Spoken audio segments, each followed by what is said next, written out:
I'm Layla Saad, and my life is driven by one burning question. How can I become a good ancestor? How can I create a legacy of healing and liberation for those who are here in this lifetime and those who will come after I'm gone?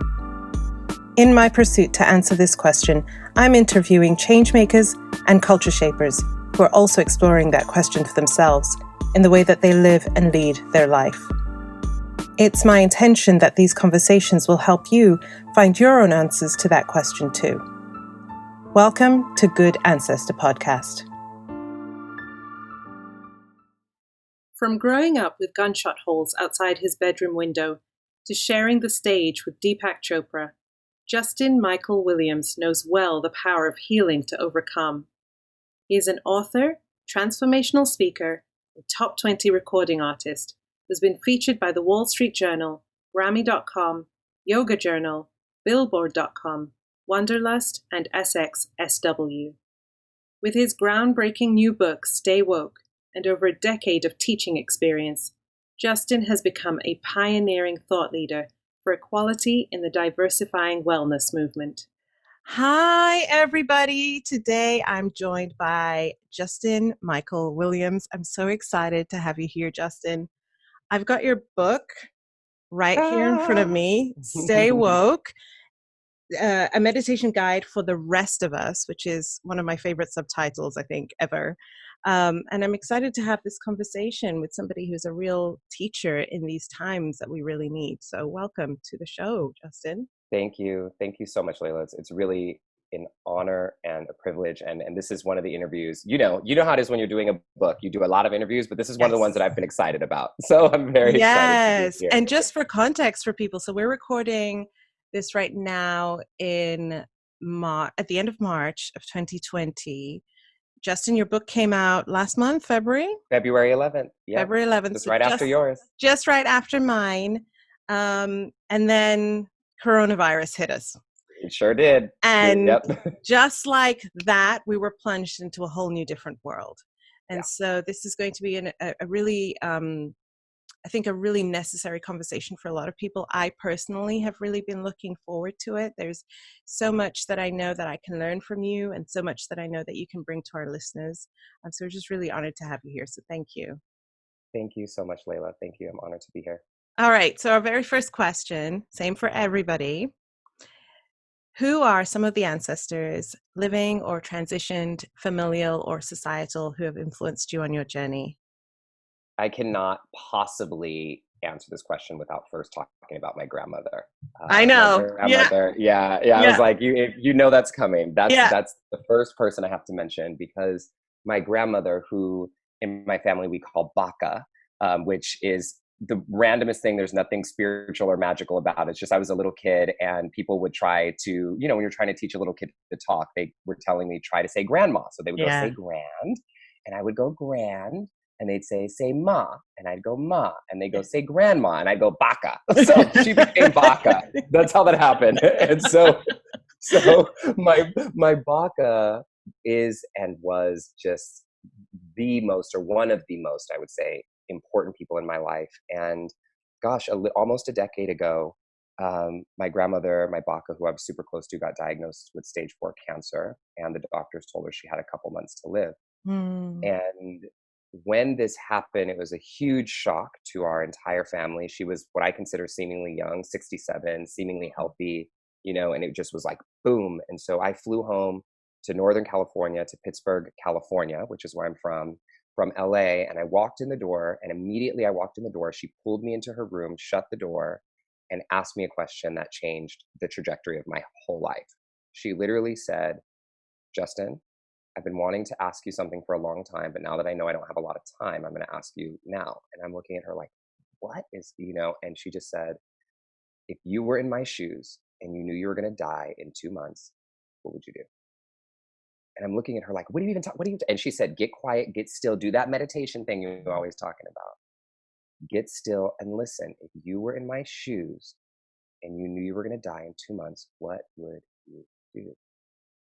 And in that moment, I just closed my eyes, and almost immediately I felt this like well of energy and emotion just kind of rush up through me, and tears almost wanting to come out, but I couldn't cry. And I just said, I would quit every single thing that I'm doing and I would record an album. I would do music. And she looks at me and she goes, I know, baby, I know. And the thing is, I had always wanted to do music ever since I was a little boy, but I let all the kids who teased me about being different, teased me about being too feminine, teased me about being gay. I used to get bullied and teased a lot in school. I let them make me think I sucked at everything, and I stopped myself. And I think, we all have these things. We all have these dreams and goals and visions for our lives, whatever it's about, whether it's about our family, our work, our passions, or relationships, but that we don't think are possible for us Right. because of something somebody told us in the past. And so when my grandmother asked me that question, it just woke up something inside of me that I thought was completely dead. And there's this quote that I remember that just like flashed in front of my eyes that I've been sharing when I was on tour, that's actually not in the book. And I say, this quote flashed in front of me that says, someone once told me the definition of hell, and it's, on the last day you have on earth, the person you became will meet the person you could have become. The last day you have on earth. You felt that? Did you feel that? Right? Every time I hear that, I feel that the person you became will meet the person you could have become. And I saw it because where I was in my life, I grew up in a home with gunshot holes literally on the outside of our house, and domestic violence and alcoholism, and a lot of love in my family, but a lot of trauma, like many of us have. And so what I did in my young adulthood was I just did everything that I could to be successful and get out. And so instead of going after my dream of music, I wanted to go after something that would be quote unquote safe and successful. And the thing is, I did all of that. I got a full ride academic scholarship to go to UCLA. I was graduating with honors. I was getting good grades. I had an amazing marketing business, making six figures by 23. But the thing was, I was still miserable inside. Right. Because I tried to change my external world to scratch that itch of my purpose and my calling and my passion that I wasn't doing. And so when my grandmother, who is, I consider, my greatest ancestor now, because she passed a few months later, 9 months after that day, actually. She gave birth to you. She gave birth. It was the greatest challenge in my life, but she gave me the gift of living my life, which was just amazing. Wow. That's really just struck me hard. My maternal grandmother is somebody who is always comes into my dreams. So all of my grandparents have passed on, and my maternal grandmother, I didn't live with her very much. She, I grew up in the United Kingdom. She lived in Tanzania. We lived with her for a short while. When I was around a teenager, she moved here to Qatar and lived with us for a while. But other than that, didn't spend that much time with her. And she's also got dozens of grandchildren. So it's not like I was a favorite or anything like that. We didn't have that kind of relationship. Also, her first language was Swahili. Mine isn't. That's my parents' mother tongue. English wasn't very strong for her. And yet she's always in my dreams. Always, always, always in my dreams. And so that, like, I really felt that, like, I've been listening, I read your book, obviously, and I've been listening to your talks and your interviews, and you always talk about just how influential she is, your baka, to you, your personal journey, as well as your external journey. You wouldn't be here right now. This book wouldn't be here if not for her. And it sounds like she gave you permission to be yourself. Yeah, and that's the thing. I think, first thing, I think it's really interesting that your grandmother, like, your relationship building with her has begun on the other side, right? Which is really beautiful and amazing, and that happens. And but to not get on that tangent, like the thing that has been really interesting with my grandmother is, like, even as a kid, I grew up in a home where being gay or being any of that was not okay. It was not perceived as okay. And, my parents had me in, like, basketball and football and baseball, and I sucked. I would have been a better cheerleader or gymnastics or something. But my grandma, every time I would go to her house, or every time I would do anything, she saw me. So she would always have me doing arts and crafts and dancing and singing, because she could see, and she was nurturing. And I think the best parents can see what's inside of their children and nurture and pull that out instead of forcing their their values or Right. what they want Right. on their kids. And so I think she just always knew that, hey, this is what you're supposed to do, and you're on a good path, but you're on the wrong path. And Right. it's a beautiful thing.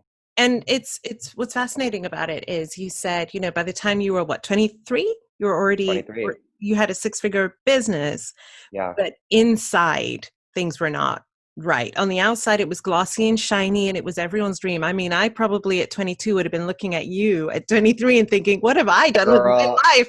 can I say I was the shit at 23, okay? I'm just gonna say it, but it was all a I was facade. a It was all hot the outside. mess at 23.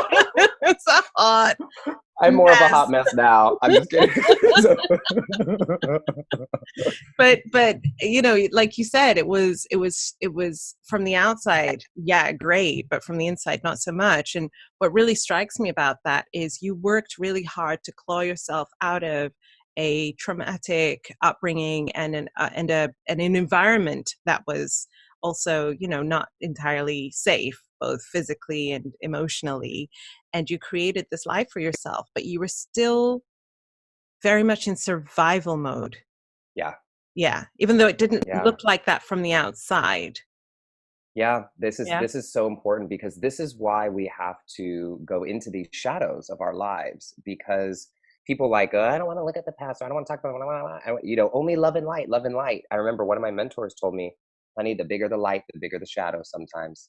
Yes. So we need to look in there. And, I think for so many of us, we have these experiences of trying to change our external world, hoping that it will heal what's inside. And Mm. especially if you've grown up with any kind of trauma, and this is not the trauma Olympics, it's not like my trauma is compared to your trauma, No. like any of this stuff. Like, I know for me, what happened was, I like growing up in a home with gunshot holes and alcoholism and all this kind of stuff. Like, what you want to do is get out, Yeah. But what I wanted to do, at least, was get out. And so my way was like, okay, well, how am I going to do that? And the way that I found love and validation and praise and acceptance and all of this was through my schoolwork, Yeah. and being smart and Same. quote unquote making money. Hello. So we become, those of us who have that, we become like, I call it in the book, overachiever syndrome. We Yep. become like so obsessed with the achieving Yeah. that we end up following the achieving Yeah. instead of following the purpose and the passion. And that's exactly what I did. It was like, oh, I'm good at marketing. I'm good at writing. I'm good at speaking. That's what I'm going to do, because that's what I'm going to be good at. And that's where I'm going to make money. And Yeah. I'm not saying it's a bad thing to do, but we have to also look at our lives holistically to see, okay, what is the calling that is really on my life? Right. Right. So, My mentor, Dr. Frantoni Pollins, talks about what is the genesis energy from which we're taking action. So ooh, talk about that more. That's if the genesis energy is, I'm trying to escape where I came from, I'm trying to prove, I'm trying to mm, heal a wound, I'm trying to avoid that feeling. yeah, Yes, it will give you fuel, right? It will give you fuel to go after it, to achieve, but you get there and the energetic signature of what you create still carries that genesis energy of the wound, versus what yeah, you're saying, which is going from the survival or the wound to purpose, and yeah. letting Desire. desire be the genesis energy. So I'm really curious, because I want to bring this now into your book, because that first part of your journey is the complete opposite to the essence of stay woke. What do you mean? Well, it's a different genesis energy, Oh, yeah, right? It's not overachieving. It's not trying yeah. to prove. And yet you are achieving, and it's wonderful, and I'm cheering for you, and it's amazing. But the genesis energy now is purpose, calling. How did you go from, or what were the defining moments for you from where you were at 23 to where you are now, and this mission that you have with Stay Woke? Yeah, my gosh. So I'll tell you this story. This is one of my favorite stories that actually isn't in the book. It didn't make the book, but I've been telling it on the road. So soon after my grandmother passed away, I met my mentor and teacher, Lauren Roche. And the way that happened it was almost like my grandma like transferred this energy. It was amazing. And I had gone to this meditation class, and I had been meditating and doing yoga already for about 5 years, but it didn't really stick, you know? And I was like, well, I was like trying to meditate. I can't stop thinking. What is this? And whatever. Like every once in a while it was good. And then I get invited to go to this party. My friend Christy invites me to this party, and I get there, and there's this older gentleman sitting next to me. So I'm, I think, 20, 21, and he's probably in his late 60s. And this older guy, he leans into me. He's like, hey, young man, how was your day? So this is an older white man, white hair. I'm trying to give you the picture. Okay, I'm like a young 20-something black dude. I think at that point I had a ponytail. My eyebrows were snapped. I mean, it was just a whole thing. And I was wearing a deep V-neck American Apparel t-shirt when that was the thing. And he leans into me and said, how was your day? And I said, oh, I went to this meditation thing today, but I didn't really like it. And I lean into him and I said, have you ever heard about meditation? And the thing was, like, to give you context, like at that time, I didn't know any Black people meditating. In Santa Monica, I was like the only Black person anywhere to be seen. Like Oprah had not done a meditation challenge yet. Like none of that happened, you know? Yeah. And so I'm thinking meditation is this little thing that not that many people are doing, you know? And little did I know, I was sitting next to one of the world's most renowned meditation teachers and scholars, Lauren Roche. And so can you imagine my little ass saying, have you ever heard about meditation? Do you know about this thing? Do you know about this thing? And so what happened was amazing, Layla. He didn't let me on to the fact that he was a teacher. He just started asking me questions like, why do you want to meditate? Like, what's going on? And I start telling him, like, I had these dreams and these goals that I want to accomplish, but I felt like inside, you know, my outside world was the same, but my inside world was miserable, and all how I grew up, and telling him all these stories. And then at the end of the night, he takes out a piece of paper and rips it off of his little notebook out of his bag, and he writes his number. I still have the paper to this day. And he writes Lauren and his phone number, and he hands it to me, and he says, all right, kid, if you want to learn to meditate, if you want to learn to really meditate, meet me at the beach tomorrow at 10 o'clock, 9:45 actually is what he said, at Ocean Park Boulevard. So I grabbed this paper, and first of all, I still didn't even know who he was. So I grabbed this paper, and I'm thinking, my mama taught me better than this. This old man is not getting me to go to the beach, okay, in the morning to meditate. No. And so it was funny because I go to my friend who invited me, and I'm like, this old man was trying to pick me up. and then she tells me who he was.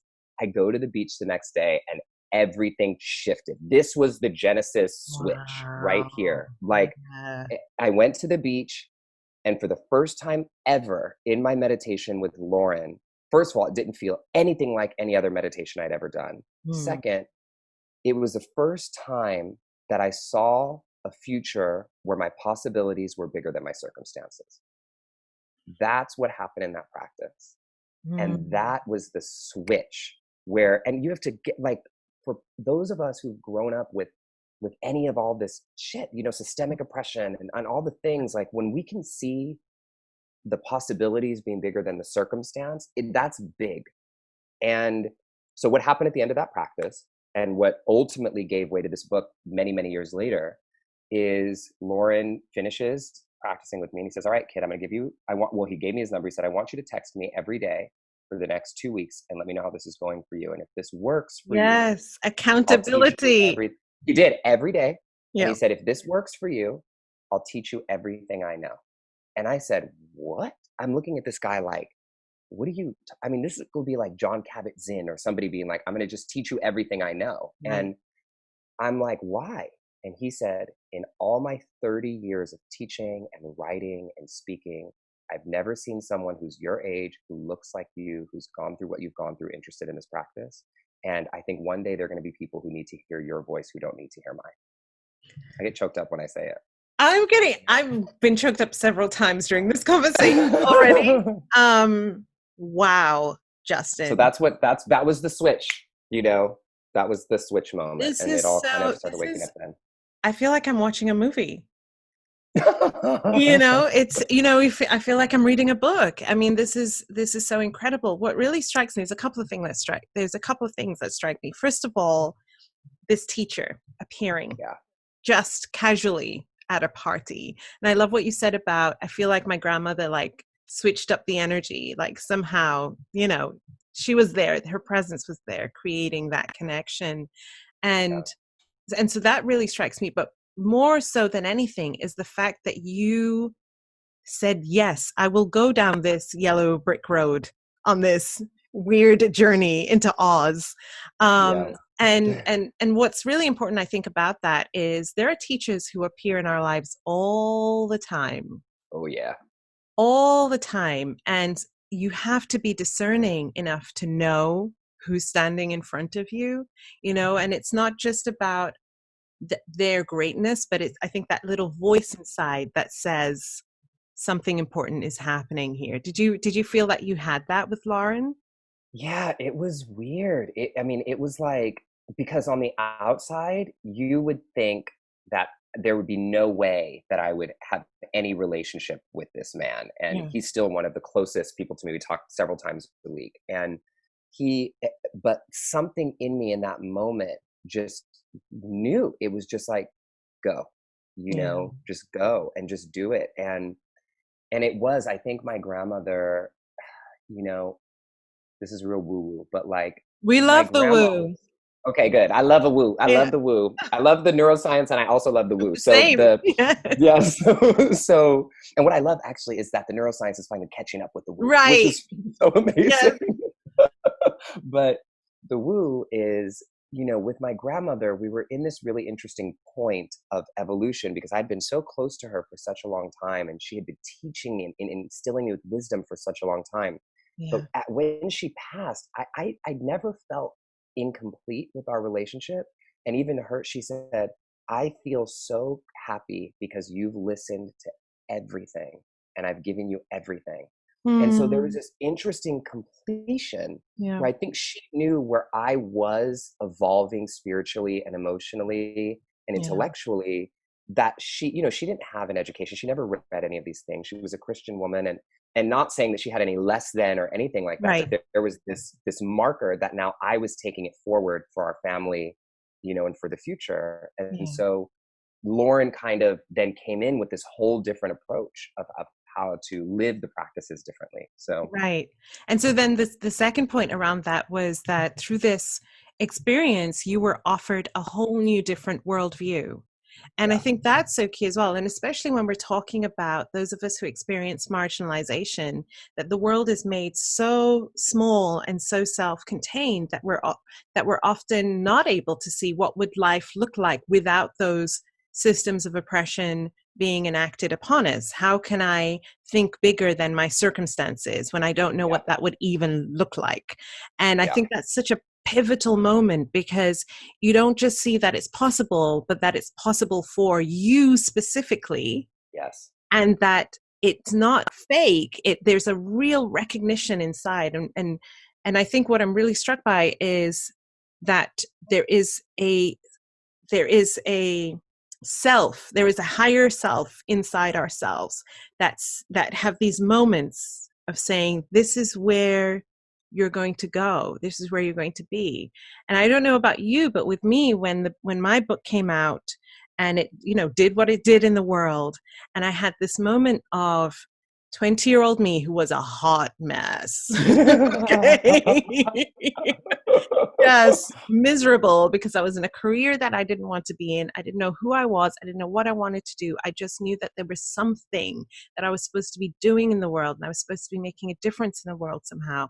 I just didn't know what it was. And so I had this moment of my self, my big self, speaking to that younger self and saying, see, I told you. I told you it would happen. Did you have any kind of moment like that with your book?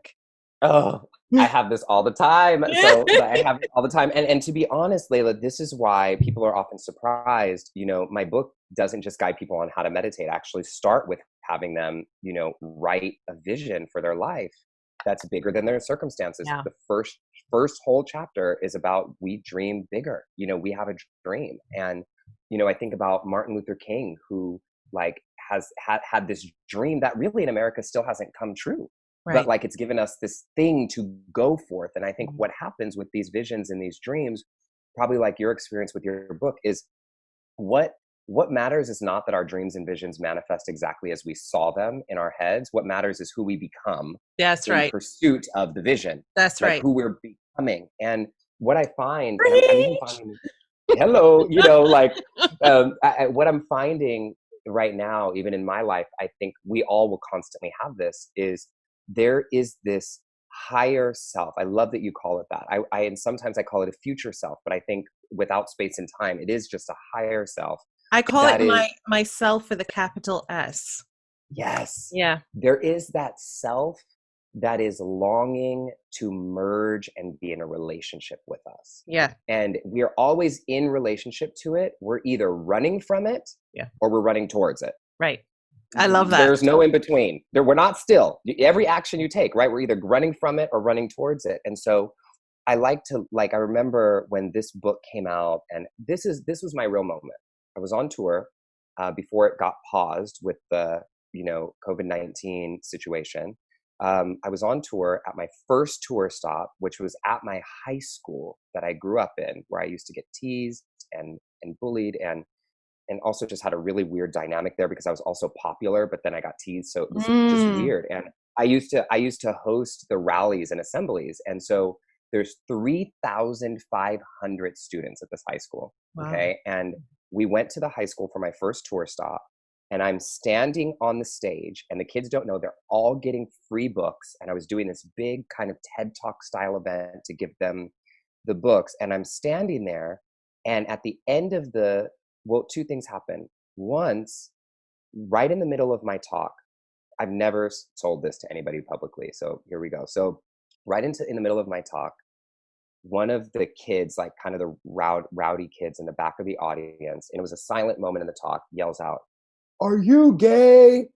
He's gay." And it was this threshold moment for me. It felt like it was the moment of when like this karate kid has to like prove himself to become.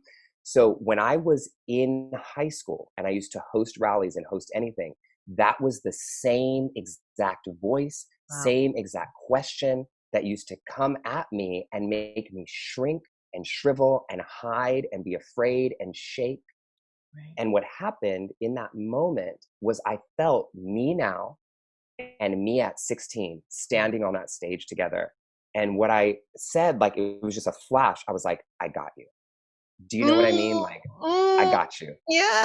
And the 16-year-old me could just sit back and go, okay, let him do it. You know what I mean? Like, he's a grown man. Yeah. And so it was this crazy moment. And then what actually ended up happening, Layla, that I have to share with you, the end of this story was, like, I just was continuing to go through my talk. And there's a part of my talk that I didn't plan. It was already planned for me to say this. Like 30 seconds after the kid said this, I said, for those of us who think we're not good enough because people say we're too fat or we're too old or we're too ugly or we're too gay. Yeah. And when the words gay came out of my mouth, and I said, and yes, for anybody wondering, I'm a proud gay Black man. And the whole audience started cheering and screaming.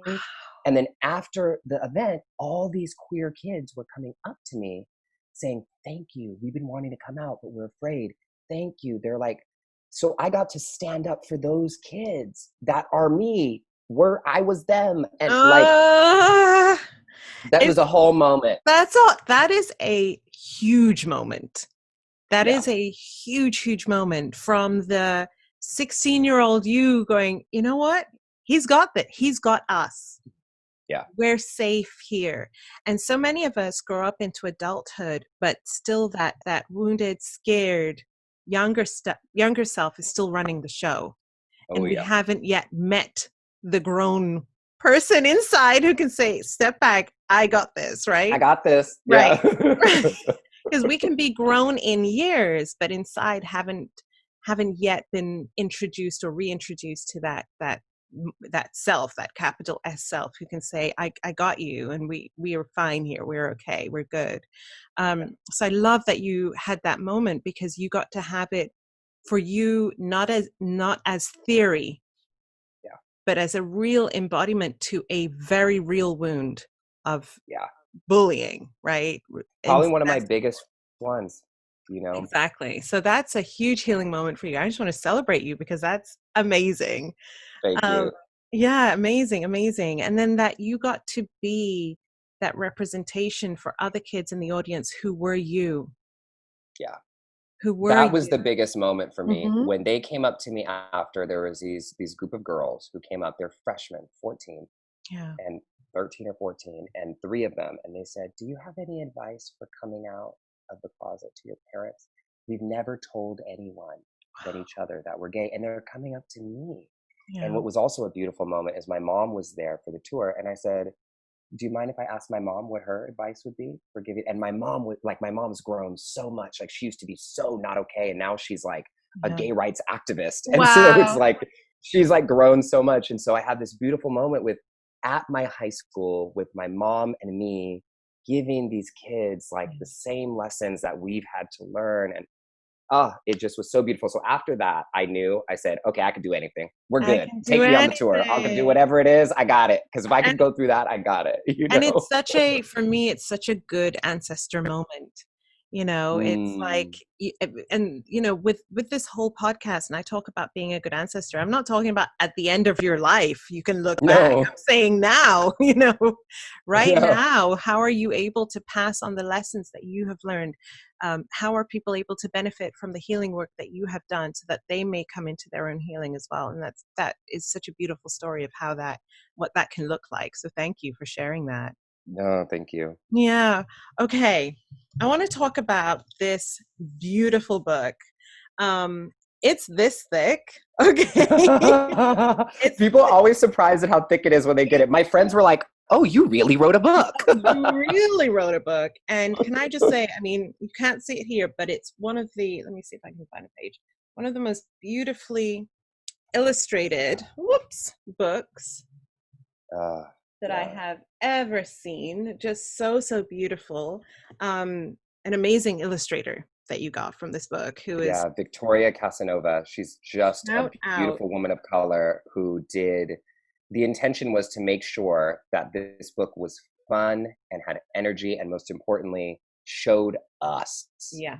Let's see if doing I these can. practices. The illustrations really match the energy of your words and your work. Just these beautiful moments of Mm, they're like these beautiful moments of pause in the book. They yeah, just break up what is you've created a handbook. You've created a tool, a companion for those of us who are really wanting to develop a mindfulness practice, for really wanting to create a deeper relationship with ourselves, but are confused about where to start, how to begin. And there is so much out there in the world in this genre, right? In this yeah. area, in the wellness space, meditation books, mindfulness books. What's different about this for me, why I wanted to read this book immediately, why I wanted to have you on this podcast is, first of all, you're a, as you said, in your identities, I'm a gay Black man who is doing this work out in the world, and you speak from that lens. And that means so much to me, because I have been hungry for so many years in this space for work that actually speaks for somebody who looks like me, for somebody Yeah. who's thinking about things like I am. And oftentimes what we see in this industry is that it ends up being very white centered, very cisgendered, very Yeah. middle class, and this is not to minimize any trauma that people who have those identities may hold, but there are so few resources for people who don't fit into those identities. And that's why I love the subtitle of A Meditation Guide for the Rest of Us. So for the rest, Yeah. for us to sleep, but also those of us who are marginalized. You got both. You got the play on words. Yay. I Some people don't get that. I don't know how they don't get it. I'm just like, yes, it's for me. That's who it's for. Yeah. So it's brilliant. It's amazing. Tell us the broad intention of this book, first of all. What is the Yeah. broad intention? And then guide us through some of the teachings, the core things that you would pull out for people who are starting on this journey. One of the ones that stuck out for me was your teachings on mantras, which I Mm-hmm. had never heard taught that way. Yeah. Thank you. I think broad intention, one of the things that I'm feeling called, I think you named so much of it so beautifully, Layla. So thank you. But one of the things that a lot of people ask is when I say for the rest of us, they say, well, who's the rest of us? And it was a really interesting thing for me to to go deep into myself, Yeah. to write. I remember it was towards the end of the writing process when I actually wrote out on page 3 of the book, like, this is who the rest of us are. Right. And, I think a lot of authors, sometimes we have fear of like, am I gonna like push people away? So can I just read a little Please section do. of Please page do. 3 to you? So this is right when you open the book. It says, for my Black brothers and sisters, this is for you. For my LGBTQIA plus brothers and sisters, this is for you. For my women who've had enough, this is for you. For my starving artists and workaholic creatives, this is for you. For my conscious entrepreneurs who want to make an impact, this is for you. For those who have been discriminated against for their otherness, this is for you. For my social justice warriors, this is for you. For my tree-loving planet savers, this is for you. And for all people of color and everyone else who is woke enough to understand why I'm pointing that out in the first place, this is for you.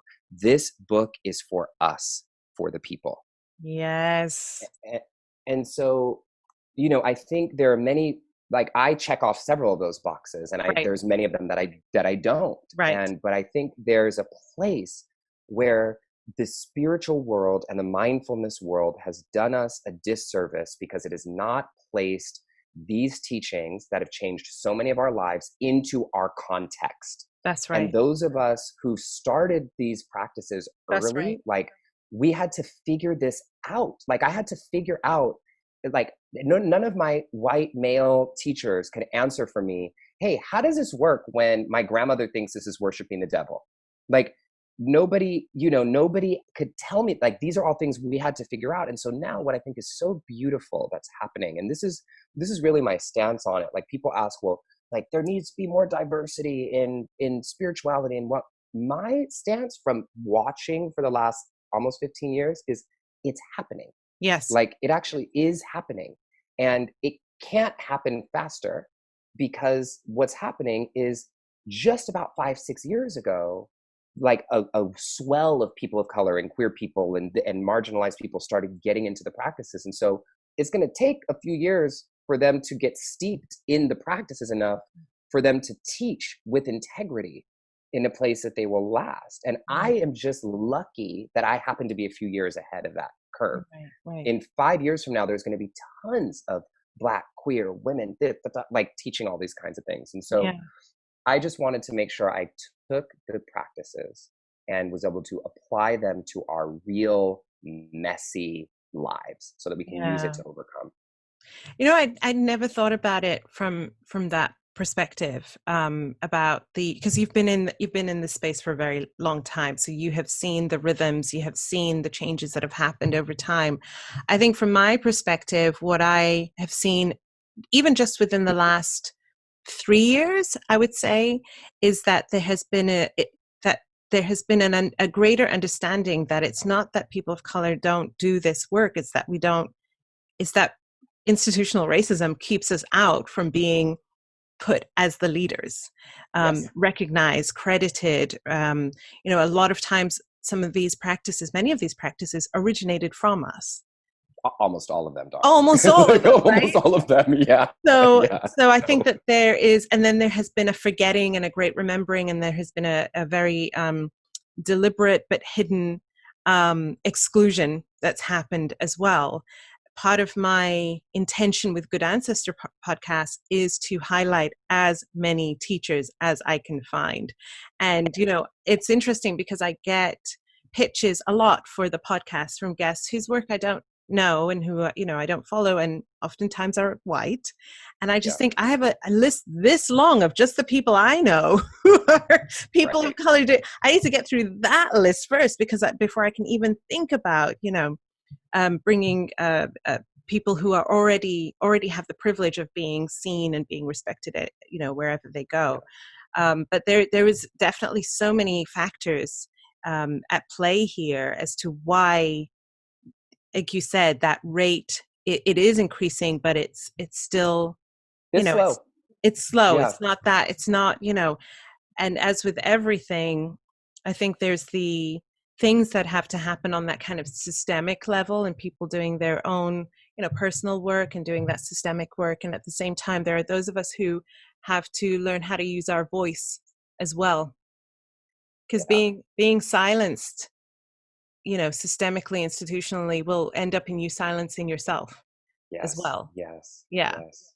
Yeah. Oh my God, you're speaking, I mean, just all the truth. And I can say this, like what I think has happened, or what I feel like I know has happened for most of us, but the undoing and the reckoning is happening now is, like you said, most all of these practices come from people of color, indigenous people, and then Yes. what's happened is the practices have been stripped away, demonized, co-opted, Right. corporatized, Right. and then sold back to us in a way that we feel like, oh, well, that ain't for us.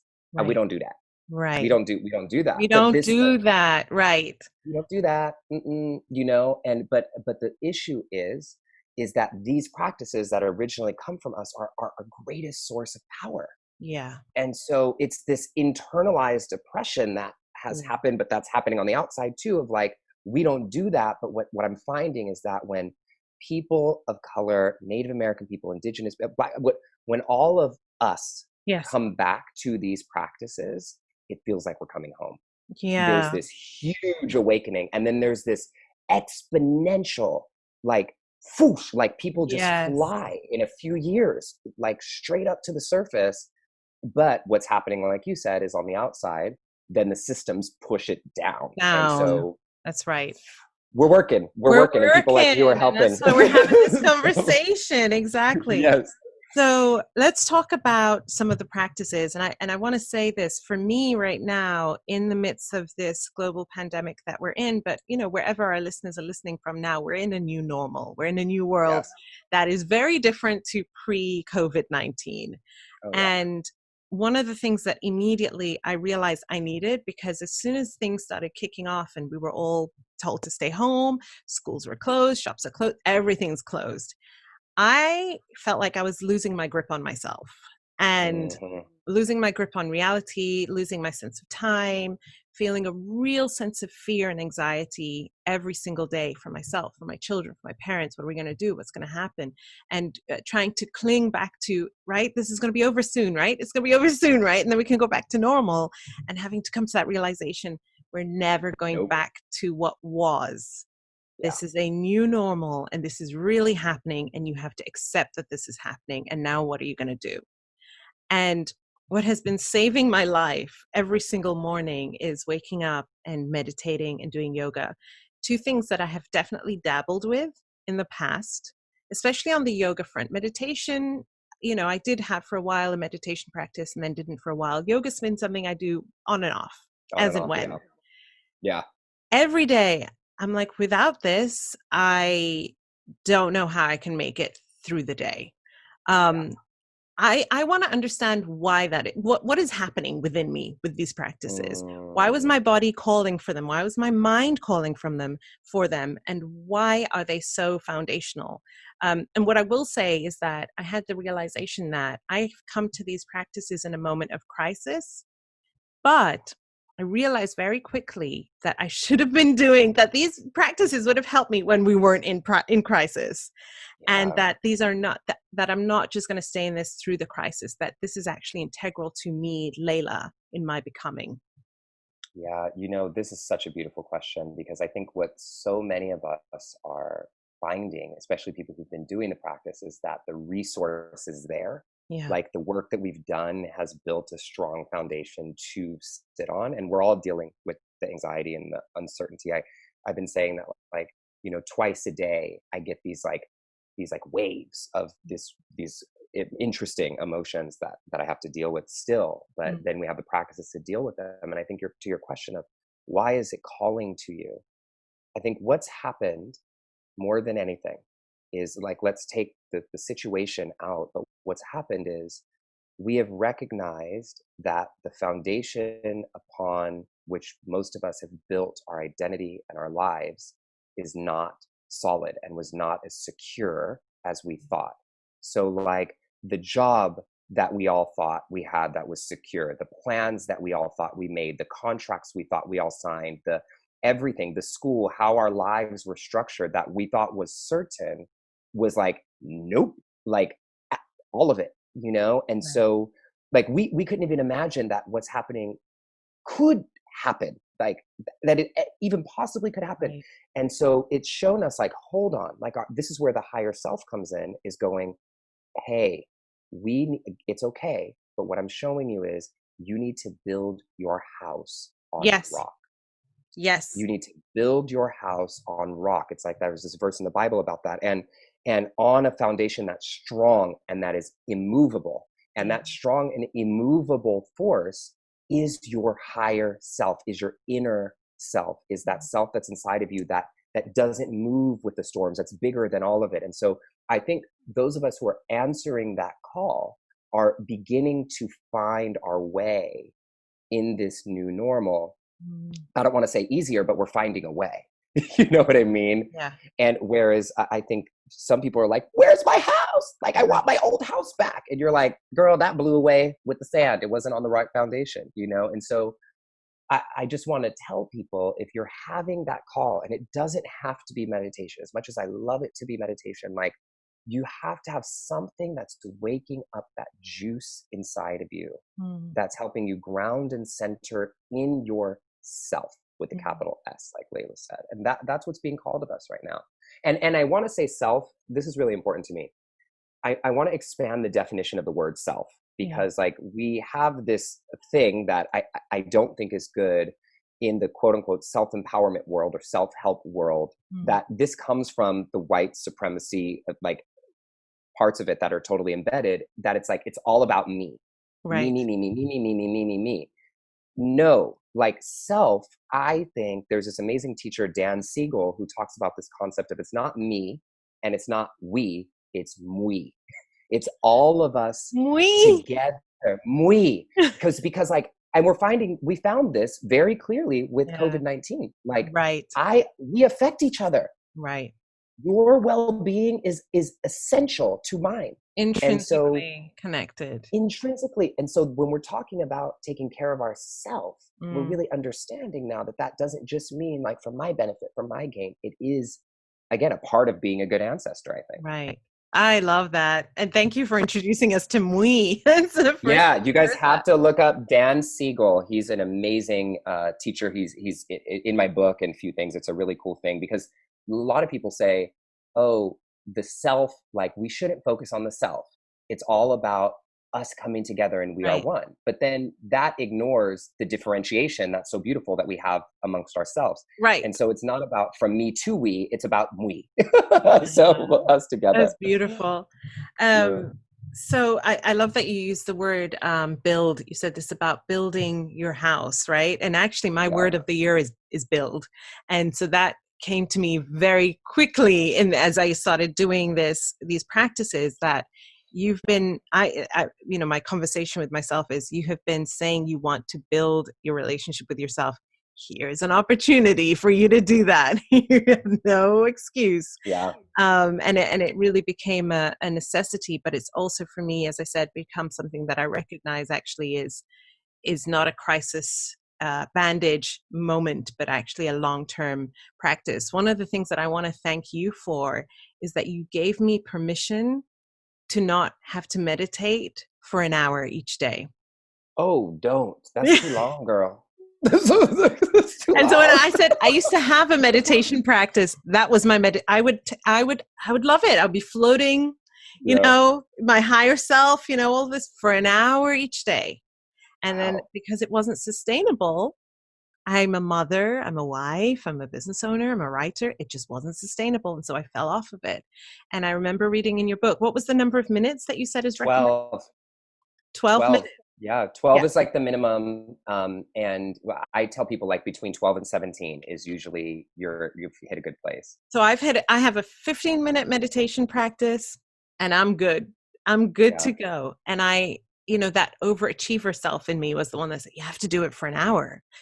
Surely if 15 minutes is great, then an hour is even better. An hour is even better. But you know what's crazy is what the studies have shown, and here's the science behind it. The studies have all shown that all the benefits that we hear about meditation, helps you sleep, all the different things, come from consistent practices daily, not long practices every once in a while. Yeah. That's where all the research shows. And so it's better to meditate for 12 minutes a day every single day than to meditate for an hour 4 days a week. And so that's, that's what the science is backing.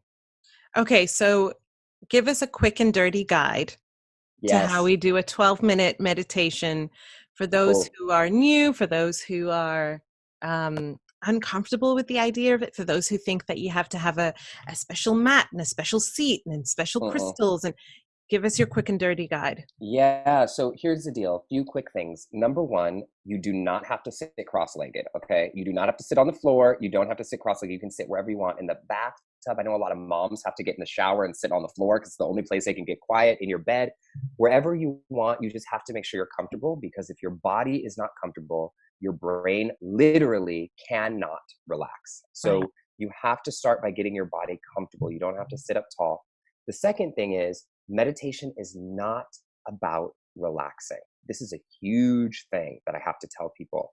People think because of the images that we've seen of meditation, of like this woman sitting on a mountaintop with white light surrounding her, that like meditation is supposed to be this beautiful experience always. But it depends how we define beautiful, because meditation isn't about relaxing. It isn't about being Zen. It's about becoming more alive, becoming more connected to your passions, more connected to your emotions, more connected to the essential nature of who you are.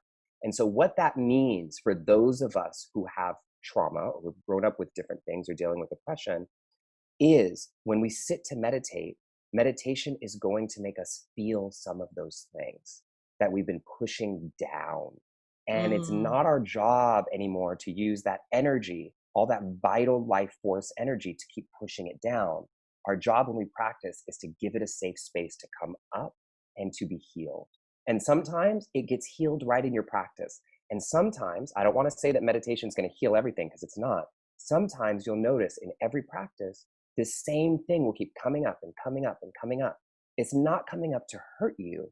It's coming up to teach you, to show you, hey, this is an area of your life where you need to take more action. Where you need to learn about something, read something, go to a therapist. This is something you need to heal. And so what I tell people is, if you don't always feel relaxed, it doesn't mean you're doing it wrong. And the last thing that I'll say is that, and this is, I think, the most common misconception about meditation, is that people think that in order to meditate, you have to get your mind to stop thinking. Yeah. I just want anybody with a brain to think very clearly about what that would sound like. You cannot get your mind to stop thinking. Empty your mind. It's not possible. Like, it literally is not possible. That would be like me saying, okay, you guys, in order to meditate, we all have to get our hearts to stop beating. 1, 2, 3, go. Like, you don't get your mind to stop thinking. The mind is billions of neurons smashing together, creating thoughts. What I find is that we don't actually want to get our minds to stop thinking. That's what we've been told we think we're supposed to want. Right. What we want is to get our thoughts to work for us instead of against us. That's what we want, And so meditation is not about getting your mind to stop thinking. If you think you've gotten your mind to stop thinking, you didn't, because that idea is just a thought. So it's all there. And so when we get into our practice, what I invite people to do in the book, and what is my favorite part of the Stay Woke book, is the invitation for people to self-generate and create their own mantra. Yeah. Talk to me about this, because I'm really excited to talk about this. And just a time out there. So I just want to highlight something very key that you said, because I never thought about it this way. You said telling people to stop thinking is like saying stop your heart. Start your heart. Yeah. And I hadn't realized that we're never not thinking. No. We're never not just like our hearts are never not beating. Yeah. So how would we do that, right? So that's like, okay, thank you for that. It's just not a thing to do. Like, why? Like, by making a goal of stopping thinking, you're going to constantly, and this is what most people's meditation practices feel like when they're doing the wrong style. There's lots of styles, right? And some styles do ask you to stop thinking, and that's because these are styles that come from monks. But monks, y'all, we ain't monks. Like, no.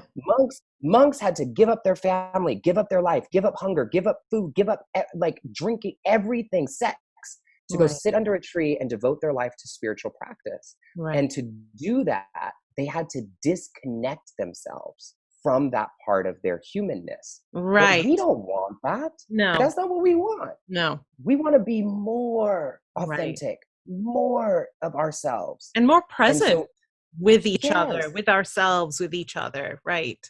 Exactly. So Yeah. when we're doing the wrong styles, and I don't want to say that any style is bad or wrong. There's different things for different people. But what I find is that when we're doing the wrong style, meditation often feels like, oh, I'm sitting here and I'm doing it wrong because I have to get myself to stop thinking. And I'm on this endless journey for years and years. And eventually, hopefully I'll be able to get myself to stop thinking. Right. Or, oh, I got myself to stop thinking for 10 seconds. So now I'm trying to hold on to and get To back that to moment, I've had, Yeah. I want to come back to there. I was in the gap between thoughts, and that's where I want to come back to. Okay. Thank you for that. Now, then you said it's not about not stopping thinking. It's about getting our thoughts to work for us. Yeah. So you were going to talk about mantras. So talk to us about mantras and what they are versus what we think they are. Yeah. How they are an important tool. This is I'm so glad you asked this question, Layla, because I often, when I'm in an audience of people, and I love doing this, especially around like a bunch of like white yoga women, it's my favorite question to ask. So I'm like, how many of you have heard of the word mantra? And everybody very confidently raises their hand. Right. I'm like, how many of you know what mantra means? And everyone's like, I actually don't know what it means. Because like, it's not an English word. No. Right. So this is the thing. Mantra is not an affirmation. It doesn't have to be chanted or sung. It doesn't have to be something given to you by a guru. It doesn't lose its power if you tell it to somebody. It doesn't even have to be a word, to be honest with you, but it can be, and it most often is. But a mantra comes from two roots in Sanskrit, manas and tra, which brings us together from mantra, which means a tool of thought, a tool of thought. And so just like we would grab a hammer and a nail if we were going to hang up a picture frame, or grab like one of those funny little IKEA screwdriver things instead of a regular screwdriver if you're putting together IKEA furniture, you grab a mantra if you want to work on something in your mind. And here's the thing. The reason most guided meditation apps get boring after a while, and why they don't stick for people long term. And one thing I love about teaching in the way that I teach is people just get really honest with me about their practices.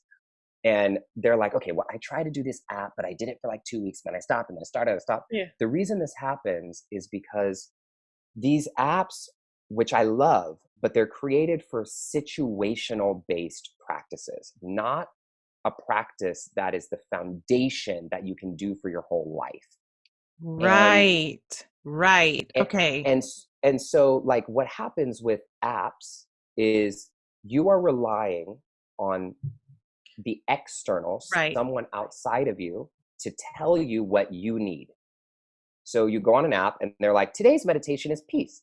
And while that might be fine, usually the apps aren't doing any harm. No. You may not need peace. Like you may be getting ready to go on stage and you need power, you know, or safety or whatever. And so what I guide people through in the book is the ability to create their own mantra that is self-generated from within.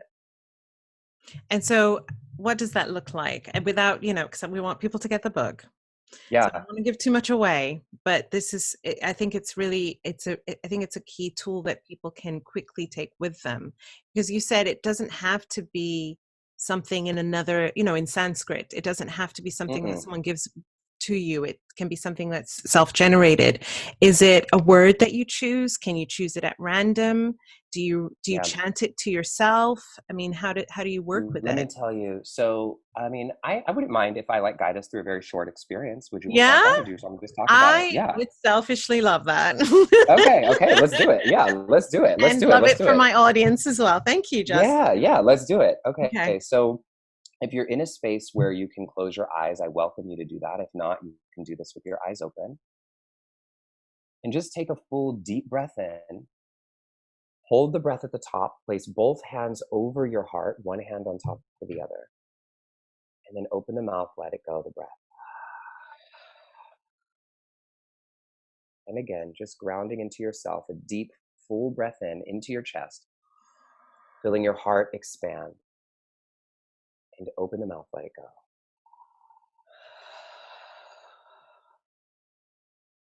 Now just sitting restfully and comfortably. I want you for a moment to imagine yourself, your higher self, at some point in the future, living the life of your dreams. You have the job you've always wanted, the relationship you've always wanted, the house you've always wanted, the body you've always wanted, the family everything you could possibly dream of beyond your circumstances has come true. And I want you to just see if you can visualize or imagine that now. You might have a bunch of different images shuffling in front of you. That's fine. It might be incomplete. That's fine. If you're having trouble visualizing, that's also fine. You may not be a visual person. You're not doing it wrong. Just know that you might imagine with feeling or scent or smell or taste or emotion. Just trust what comes up for you. And as you imagine your future self, who's living the life of your dreams, notice, where are you in this vision that helps you indicate that you're living the life of your dreams? Are you indoor or are you outdoor? What color are you wearing? Who do you see there with you, or are you alone? And just see for the next 10 seconds or so if you can expand this vision and notice anything else you might see, even if it's incomplete. What are you doing in this vision that indicates that you're living the life of your dreams?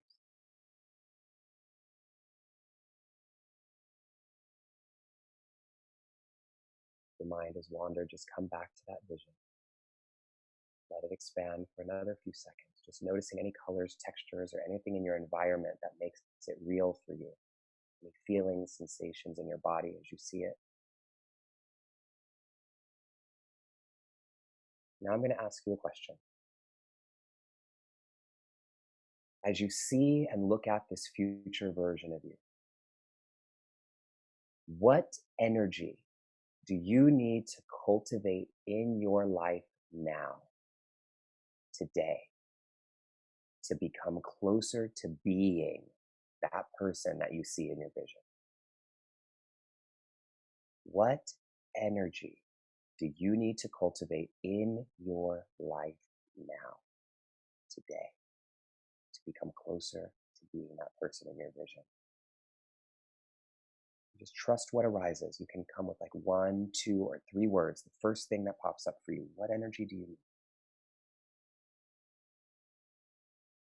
Just mark those words in your head. Repeat them to yourself a few times so you remember them. It's okay if it's 1 word or 2 or 3. Anything that came up is right.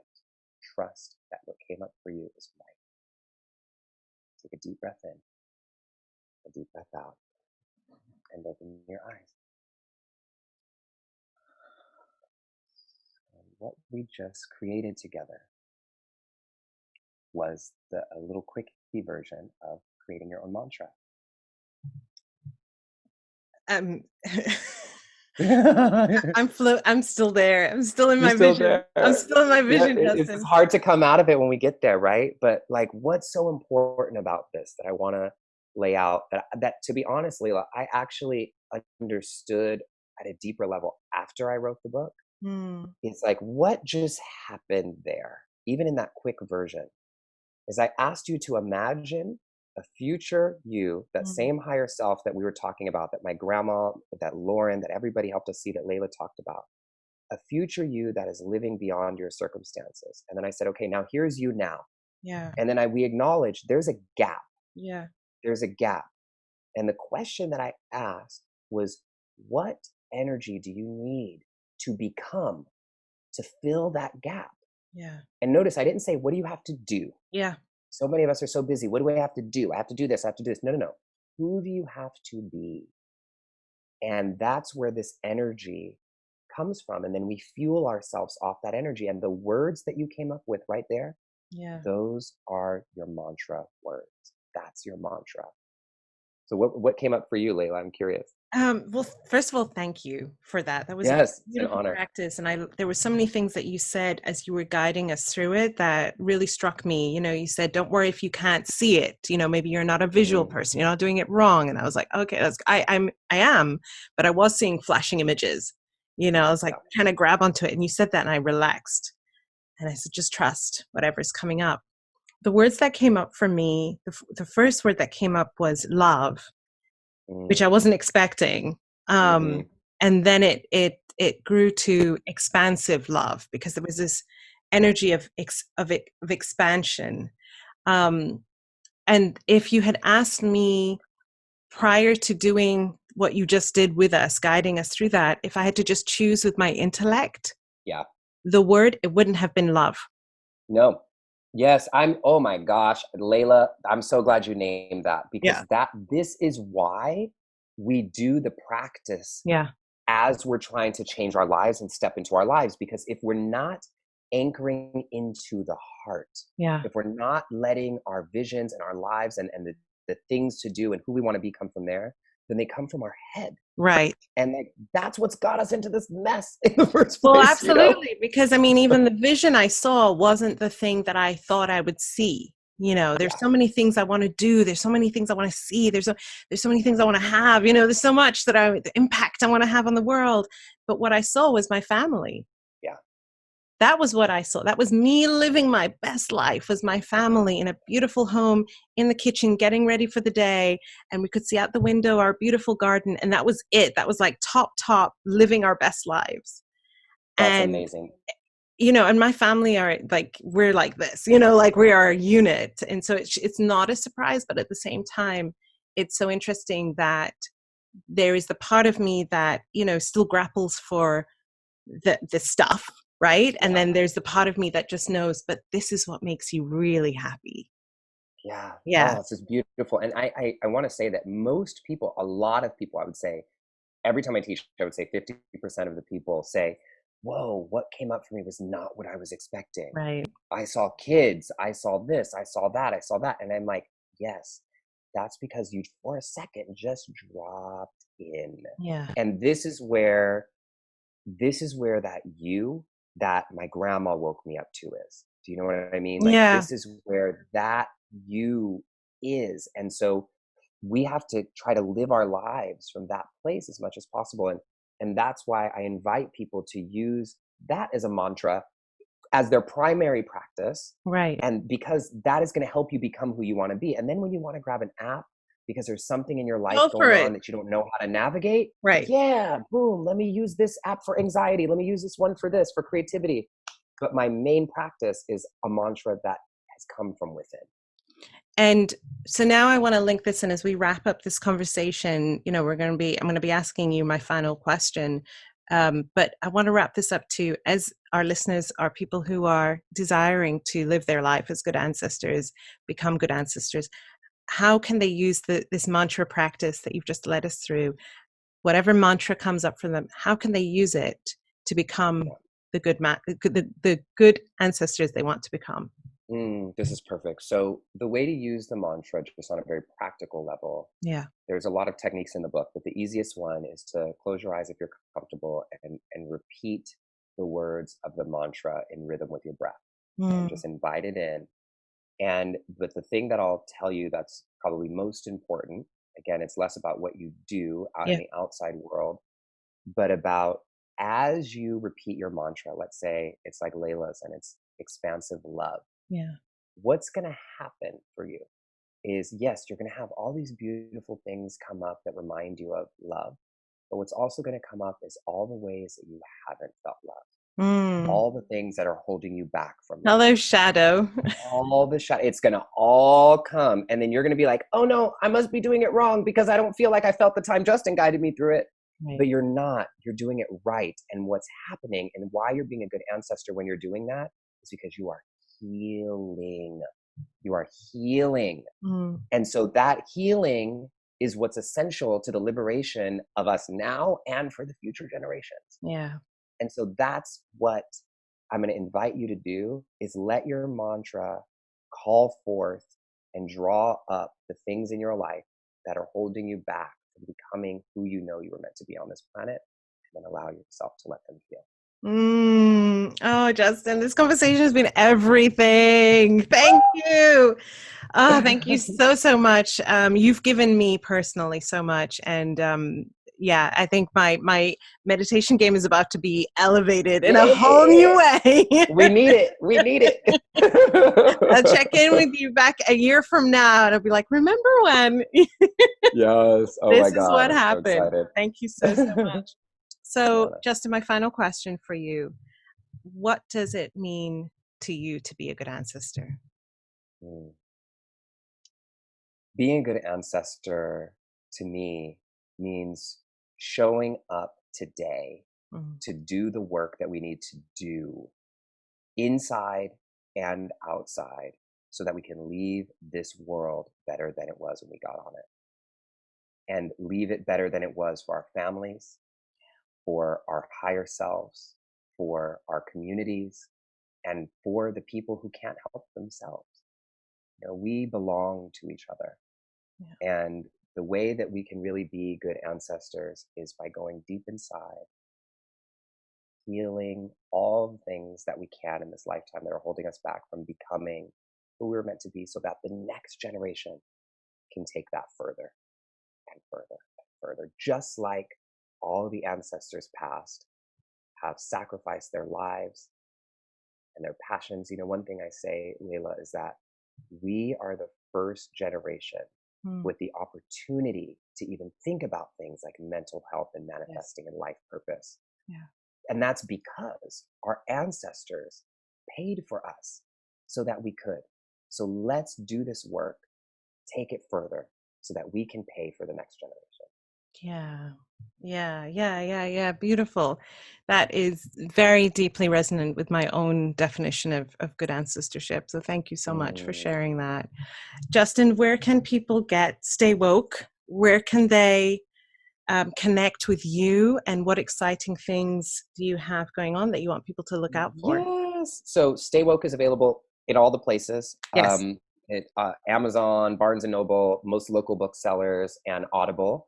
And so you can. And is it narrated by you?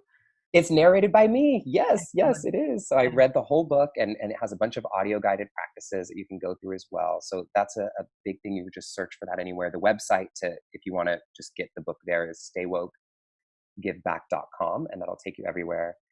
If you just search Justin Michael Williams anywhere, you will find me on social media and things. And my Instagram is We Just Will. But the last thing that I think is honestly the most important thing that I want to mention, Layla, is what's happening with my book tour.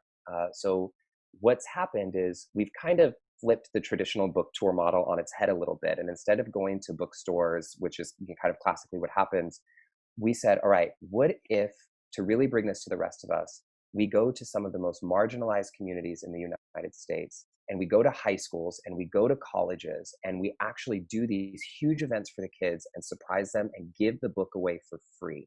And we've raised from the community. My publisher put in a lot of money to help us get to the first few schools, but we've actually raised $140,000 to go to schools in the United States. Wow. And so we're going to 14 schools right now, and we're trying to get to as many young people as we possibly can to get this to them. And they need this now more than ever, you know? And so if you want to help us get to more schools, or even just bring us to your city, we are preparing for this tour to go kind of long term. You can go to staywokegiveback.org. That's staywokegiveback.org. And it only costs $8 to give this to one child. And, you know, or you can give more. There's sponsorship opportunities, partnerships. You can bring us to your city. And so as much as I want people to get the book for themselves, what I really want is for us to be able to get this to the kids who don't have access to this. So that's, I think, being a good ancestor too, right? So that is 100% being a good ancestor. That is amazing. And I love that you flipped the whole model on its head and said, how can I get not only the contents that I'm putting into this book to be aligned with my message, but the way that I walk out this deliverance to the world to be very much in alignment with that. And that is beautiful. Is this something that will be a long-term thing that people can give to? Yeah. Yeah. So what was originally was we were like, oh, let's try to get to 10 cities. And then what happened is we kept getting so much support that we're like, okay, this is going to keep going. And it was Good. supposed to happen all through the spring. But Yeah. then with COVID-19, we did the Bay Area, we did Atlanta, and then we were supposed to go to Flint, Michigan, but we paused. And now we're picking up everything in the fall and Excellent. beyond. So Excellent. it's going to Excellent. be really fun. Okay. Amazing. Well, thank you, Justin. Thank you so, so much. Thank you, Layla. It's really, and thank you for the work that you're doing in this world and how you're bringing all of us together, Layla. It is the greatest honor and privilege to be on this podcast with you. So thank Oh, I feel very blessed. I got a whole teaching. Thank you. you. Take care. This is Layla Saad, and you've been listening to Good Ancestor Podcast. I hope this episode has helped you find deeper answers on what being a good ancestor means to you. We'd love to have you join the Good Ancestor Podcast family over on Patreon, where subscribers get early access to new episodes, patron-only content and discussions, and special bonuses. Join us now at patreon.com/Good Ancestor Podcast. Thank you for listening, and thank you for being a good ancestor.